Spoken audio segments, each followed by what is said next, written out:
স্রষ্টার সাথে সৃষ্টিকে সাদৃশ্য করা হলো শিরক। যেভাবে আমরা আল্লাহকে সম্মান করি, সেভাবে যদি সৃষ্টিজীবকেও সম্মান করা হয়, তাহলে সেটা শিরক হিসাবে গণ্য হবে। দেখুন, তাহেরি হুজুর মাজারে গিয়ে কিভাবে মাজারে সিজদা করতেছে। মাজারে সিজদা করার মাধ্যমে তিনি একজন কাফের এবং মুশরিক বনে গিয়েছেন।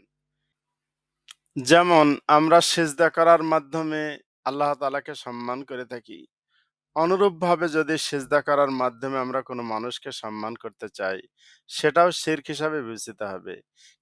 মহান আল্লাহ তাআলা বলেন, কুল তাআলাউ উতলু মা হাররামা রাব্বুকুম আলাইকুম আল্লা তুশরিকু বিহি শাইআ।